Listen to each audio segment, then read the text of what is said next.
Had I been permitted to complete my work, the film would have been great. My vision of the film never made it to the screen because Edward Norton, the actor, was permitted by the producers to edit and alter the film. Convincing people that racism is a bad thing or that racism and violence have consequences. A lot of people know that already, but those of us who do, I think, do another thing that's perhaps sort of a bit of a denial, which is we look at... The film American History X connected with audiences shortly after its release on multiple different levels for multiple different reasons. Whether it be the aspect of a white supremacist finding a redemptive arc or the profound ending. And that right there, of course, is the topic of this video here because, well, excavating, going through this film, going through its production, going through its editing, going through the chaos that existed between lead actor Edward Norton and director Tony Kaye, you come away finding out that it's possible that this film here may have had a different vision altogether. Now guys, make sure you stick around for the full bit as we talk about the vision that Tony Kaye wanted for this particular film and why it was that New Line Cinema, along with Edward Norton and screenwriter David Mikenna, let's just say that they liked the film that Edward Norton put out rather than the vision that Tony Kaye wanted. So make sure you guys stick around for the full bit. If you guys can, please hit that like button, please share the video, and I would also love to get you guys' thoughts on this particular film and also this video essay, and you guys tell me who you think was right, Tony Kaye or New Line Cinema along with Edward Norton and David Mikenna. And with that right there being said, let us go ahead and get to this video. Now guys, before we talk about all the chaos, now I'm talking about the chaos in the editing portion, the post-production, because this is where this film was really made. As a matter of fact, most films are made in post-production.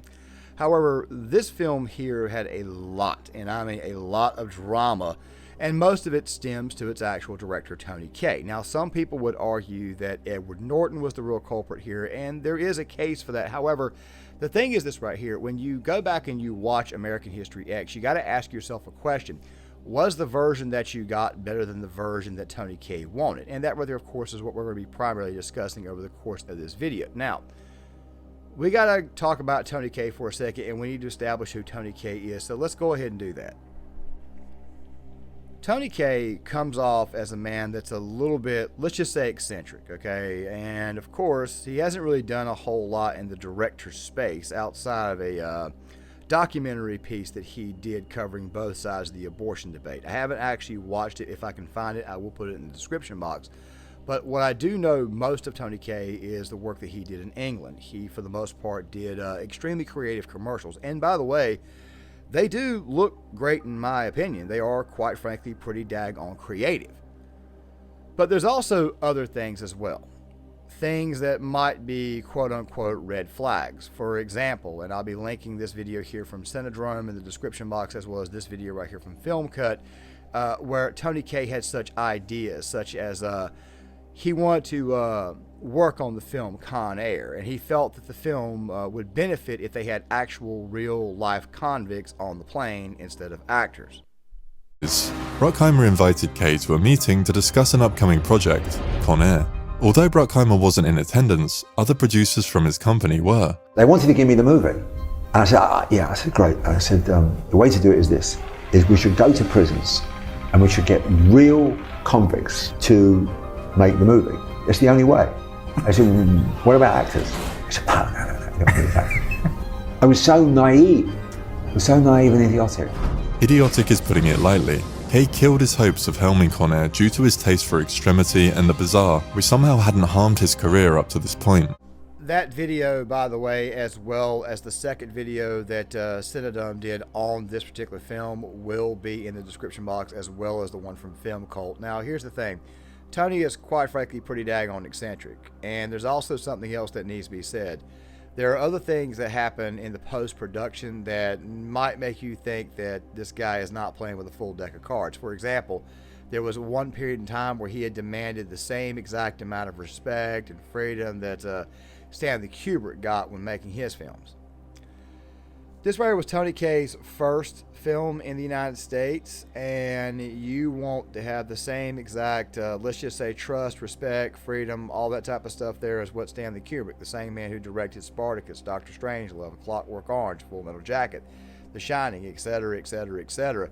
I'm pretty sure that the guy who directed 2001: A Space Odyssey, I'm pretty sure that he was given the amount of respect and freedom that he got because he more than likely earned it, whereas Tony Kaye doesn't appear like he actually did so. There are other things that got revealed, like for example, apparently there was this bit where New Line Cinema had came to negotiate or come to try to cool the jets of this entire situation, this problem that Tony Kaye had with Edward Norton, and eventually it resulted in Tony Kaye getting, well, let me just play this bit for you guys. You know, I've been making a documentary about American History X and what happened for many years. And, you know, I went into New Line once with a rabbi, a priest, and a monk to basically try and explain to those people that we were making a prophecy. And and they were trying to explain to me, what the fuck is going on? We're making a movie, Tony. And it needs to go out next Thursday. And I said, you know, a priest, a rabbi, Buddhist monk, yeah, this type of stuff right here is going to lead the head of New Line Cinema to say such things as, it feels like we're trying to rescue a child from an abusive parent. It's going to lead to stuff like that. And also to go on top of that, there's also Tony Kaye demanding his name be removed from the end credits. There's also the bit at the Toronto Film Festival when the film was to be screened for the first time for an actual audience. Tony Kaye did not show up. It seems like what happened here was that Tony Kaye was extremely difficult, but that right there does not answer the question about his actual vision of the film. So let us go ahead and get to that. The prevailing theory is that the ending of the movie was supposed to end with Derek right after Danny is killed. The prevailing online theory, or the thing that got kicked around the most, is that Derek was supposed to go in the bathroom, shave his head, grab his gun, and go back to the streets. Tony Kaye actually squashed that in this interview that you guys are seeing right here in the B-roll footage. And I'm not going to play all of it for you guys because it is a bit of a lengthy interview. Well, it's only about 24 minutes, but it feels lengthier than what it is. It will be linked in the description box. If you guys want to go check it out, please go do so. There's a lot of things here that obviously are not going to be mentioned, obviously, for the moments of time, but I want to focus on the ending that Tony Kaye wanted. So let's go ahead and play that. My ending was that I wasn't going to show anyone what he did. So you don't see the last scene is the curb stop scene. Yeah. And, you know, Nat King Cole is singing Smile. And that's the end of the movie. So that's better than the one I read online. So you basically go out on Danny's reaction. That's the movie. And I think that would have made people think a lot more deeply about what they just seen. Because it's almost like a Sixth Sense, that movie, you know, where you find out that he was really dead. It becomes more of a concept movie that you find out what Derek Vineyard actually did, you know. Mm-hmm. And that's a massive, you know. Yeah, that would like, if you would have kind of held that, like kind of keep it in your sleeve. Yeah, you would have not stopped thinking about that movie for weeks. While that kind of ending sounds interesting, I don't think that it would have gone over very well with the audience itself. Yes, it's profound that you see it happen right there at the very end, and people think to themselves, well, what did he do that got 3.5 years? Well, I guess, you know, robbing a convenience store or robbing a grocery store, destroying it, that right there makes a lot of sense. But obviously curb stomping a guy does not make any sense, especially given the fact that even though, and I've said this right before, Derek Vineyard's defense of his home was more than justified, because God knows what might happen if these guys get away. They may come back with a bigger force, or at a later day, or a later night. They might actually be successful. They might actually even get inside the house itself.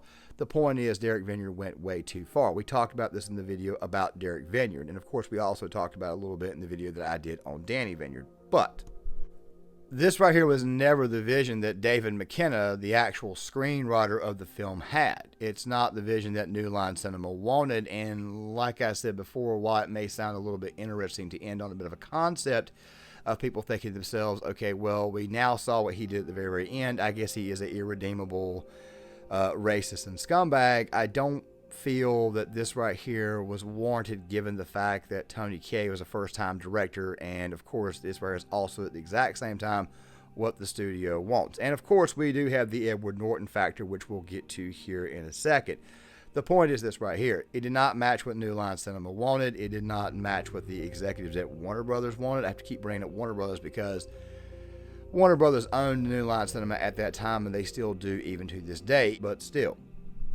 And Tony Kaye's actions beyond the release of the film and, of course, during the editing process, yeah, this right here would ultimately ensure that Tony Kaye would not get a job working in the U.S. film industry ever again. Yeah, I think about that Stanley Kubrick moment, that moment where he says, I need to have the same freedom as Stanley Kubrick. I need to have the same trust as Stanley Kubrick. To me, this right here just goes to show exactly how far off Tony was from the actual reality of the situation. But I did say that we would talk about Edward Norton and David Mikenna and the actual vision and whether New Line Cinema was correct, so let's go ahead and get to that. Edward was a good actor, but that he was the wrong personal type. He's the wrong persona. Edward Norton, you know, he's a very precisioned, technical actor. A very controlling actor. And really quick, for what it's worth, and I figured I would slide that little bit in from Cinedome, and I'll let that play a little bit extra the way I edited it, and don't worry, the video will be in the description box. Tony Kaye didn't want Edward Norton to be the lead actor. And I'm going to be coming back to this Stanley Kubrick quote a little bit later on. It's like, dude, you're a first-time director. You kind of don't get that much of a say-so, especially given your background being in commercials. And also to go on top of that, given other antics that he had done on the set of those productions that were just more than made up for with his overall talent. His madness actually worked, and it was just something that people had to put up with. But still, though, in the United States, oftentimes it can work a little bit differently, at least at that point in time. Just figure I would throw that out before we go any further.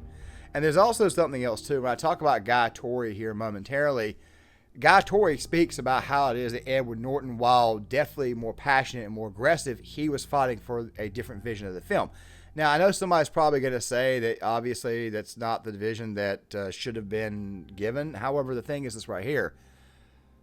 Edward Norton, for the most part, was in lockstep more with the studio, and the studio wanted a certain vision, and Tony Kaye wanted a certain vision, but Tony Kaye obviously would eventually be overruled, especially given the fact what we know about the film to this day and how it turned out. Just saying. But moving on. Thing and he was like, you should do that. You should do that immediately. And I was like, well, I was like, I was like, don't cancel, don't, you know, I still want to do this with you. He's like, no, I think you should do like the way you're talking about that. And he said, if you do that now, they'll never know what to do with you. Like they'll never be able to put you in a box. Right. Now, before we talk about Edward Norton, I had put that Joe Rogan bit in for a reason. The reason why is because Edward Norton is very, very much an actor who is, in fact, conscious about the roles that he seeks, especially at that time. I mean, there's one element of the story I did not mention that I'm going to go ahead and play for you guys now. It's a bit from Vlad TV with Guy Torrey, the guy who played Lamont, where he speaks about the interactions on the set with Edward Norton and also the chaos with Tony Kaye. Let me play that for you guys so that way you guys could see the kind of ideas that people on the set had, especially when it came to Edward Norton himself. You know, there was a lot of difficulty shooting that movie. Why is that? And because first day on the set, you know, we had a director, Tony Kaye, this was his first film. He came from videos and commercials and things, and he's from Australia, and he goes, Guy, you have the green light. Bring it to this role, whatever you want to bring to this role. I was like, thank you. He said, but let me warn you, I'm the director. And he said, Ed has a tendency to want to direct, you know, actors. Huh. Don't do it. Don't listen to me. Behold, Ed was doing that. He was, you know, an actor should never direct another actor unless y'all are boys or unless he's an actor and director. But an actor should never direct another actor. There's a chain of command. And I say Ed is misunderstood because what I got from that was that he cared about the entire film. He cared about the process. His way of going about it may have been wrong. I understood why he was doing the things he was doing. And there would be battles on the set. Everything that Guy Torrey said there is 100% understandable. The intensity between these two individuals, especially in the editing phase, is something that, quite frankly, is obviously, of note, something that should in fact be considered. But if you watch the entire bit, you see where Guy Torrey talked about how it was that Edward Norton had sort of gotten famous for his role in the film Primal Fear. Norton would eventually go on and do an interview with Charlie Rose, and that interview, I think he summed up exactly what they were trying to do. Of course, I left some of this in this video for you guys, so let's go ahead and watch some of this, and then we'll come back on the other end and provide further commentary on what exactly the point of the entire film was. There are, things in the news all too frequently, and we have a tendency to look at the people who commit the act, and it's easier to just, call them evil or treat it like it's an aberration, but the truth is it's not, and there's a very tragic and complex human dynamic that flows backwards in their story as well. And I think confronting an audience to take on the more disturbing task of dealing with the real complexity of what created that person is tough too. Who they are and what it is that makes them attracted to this kind of ideology. Yeah, exactly. A lot of these kids enter into that not out of any deep self-generated sense of identification with fascism or Hitler or Nazi politics or racism even or anything. They just are in such totally blighted environments and circumstances and family lives that they move into the gang out of a need for a sense of belonging, a need for a sense of participation in something bigger. A sense of family. And a sense of alternative family, but no different than a black kid in Inglewood who joins the Crips, and the point was to show you that anybody can become an irredeemable racist. It was also designed to show you that anything that can be learned can also be unlearned. That's kind of the point behind Sweeney's character in the film. And during his interaction with Murray, and I talked about this in the previous video, at the very beginning of the film, he says, this child can unlearn this. I'm not going to give up on him just yet. Now, many people oftentimes confuse Edward Norton and Edward Furlong, Danny Vineyard, like who's the actual main character of the film, and I'll put it this way here.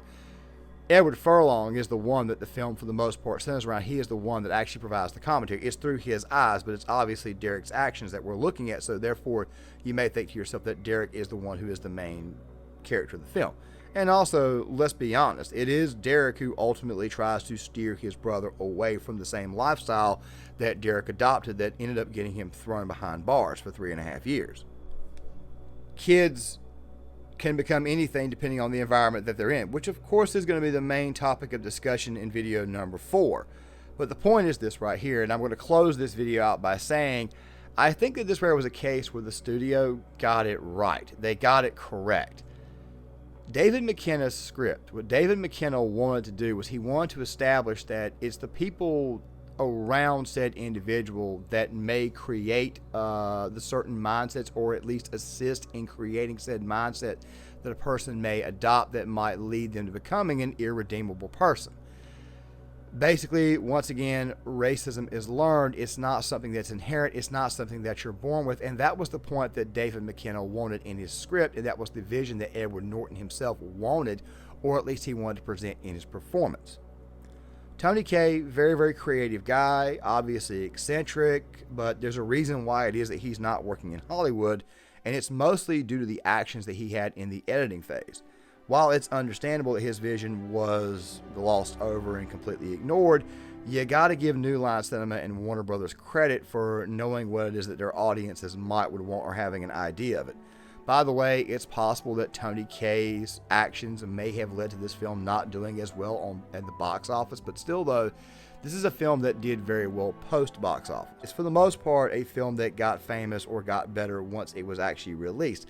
So even though Tony Kaye went out of his way to act a certain way to hurt the film, I think at the end of the day, the film got a bigger audience despite him. Just figure I would point that out before closing this video down. What Tony Kaye wanted was he wanted a film about an irredeemable racist. He wanted an extremely anti-racist film. And while the intentions may be noble, and I need to say this right quick before we end the video, the road to hell is paved with good intentions, sometimes the way it comes across can oftentimes overshadow what the actual message is. And the message behind this particular story, or at least the way David Mikenna had written it and the way that Edward Norton tried to get it presented, was that this right here was a story about a man who became a racist due to the environment that he was in, and that he would ultimately end up going to prison because of his actions, and he would go out of his way to save his brother from committing the same mistakes and doing the same things that he did, while also at the exact same time, once again, getting across the message that racism is not inherent, it is learned, and that what can be learned can also be unlearned. And I believe that New Line Cinema, Warner Brothers, I think they were correct to go along with what Norton and David Mikenna wanted. But you guys tell me what you think in the comment section. I would love to get you guys' thoughts on this. Please, if you guys can, also go check out the other two videos. I'll also link that video on Full Metal Jacket in the description box as well. Make sure you guys check those videos out. If you guys can, once again, please hit the like button, subscribe, and share. Also, once again, please comment, and I'll see you guys later.